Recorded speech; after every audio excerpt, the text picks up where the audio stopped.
Hey guys, today I just want to talk a little bit about why we choose to use certain services on the internet. So, why do we choose to use Facebook over another private network or a privacy focused social network? Why do we use Gmail over tools like Proton Mail and StartMail that focus on privacy? Why do we use our iPhones to communicate over something like an Android device or a phone like a Purism phone that's focused on protecting your communications on your mobile devices? And I think one of the biggest reasons is the convenience of using certain tools. So when you buy a new computer and you open up the browser, odds are the default search engine will be Google, or maybe it's something like Bing or Yahoo, kind of depending on what computer you get, what operating system you have. And so we're going to continue to use things like Google if they're just integrated into the tools that we buy. If I have this new iPhone, I'm going to use Safari as my browser. And what I mean by that is most people will use Safari as their browser. Odds are people aren't going to go out of their way to find an alternative to something that's working for them right now. And, since I've been using Google for the last 10 years as my search engine, I've found it extremely convenient and it's been reliable. It doesn't crash. And I know what kind of results I'm going to get, and I trust that if I use it, I'm going to find what I'm looking for. And so I think the fact that people are choosing convenience over factors like privacy or security or certain technical implementations, whatever it may be, people just end up using a lot of the same products. So if I have a Gmail for my email address, it's super convenient for me to use Google Sheets, Google Documents, Google Hangouts, Google, whatever it may be, because I have an account and I don't have to go to much effort to use other tools.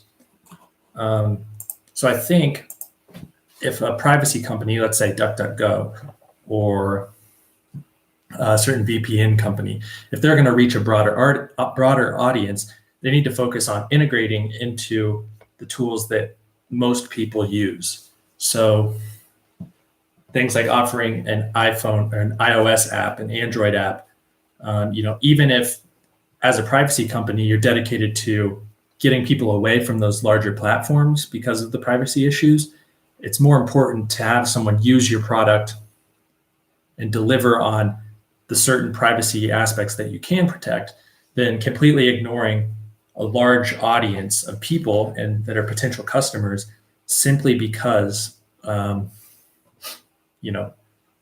they're not perfect on privacy because of the platforms or devices that they choose to use.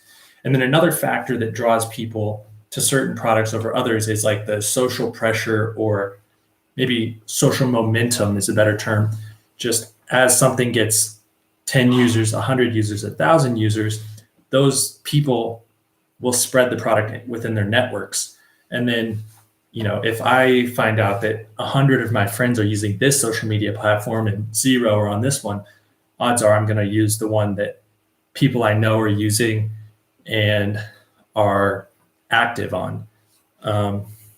So that social pressure is also driving us to tools like Google, because if someone wants to collaborate with us on a school project, for example, they might choose to use a Google Doc rather than some obscure encrypted Office platform online. So it's hard to overcome that if Google, Facebook, Amazon already have billions of users on their platforms, and something like Startpage, a private search engine, is trying to get people to switch. It's going to be even harder because of the convenience that people have using other products that are already integrated into their tools, and then the social pressure of, well, everybody else I know uses this, so it must be good. So privacy companies face an uphill battle, but it can be won, as illustrated by the success that companies like DuckDuckGo, StartPage, other privacy tools, they've used different tactics to reach people, whether it be, using Google's mistakes against them and pointing out that every time you use Google, your search terms are, building a profile about you that Google uses to advertise to you. And DuckDuckGo's done a great job of that. A lot of their marketing is focused on what Google does because, 90% of people use Google every day as their search engine. Whereas if they were just saying, hey, we're DuckDuckGo, we're private, we're great, that's a little harder to sell to people. So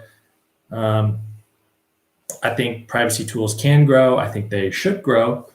They just need to find a better way to share the needs that they're fulfilling for people and the problems that they're solving. So thanks.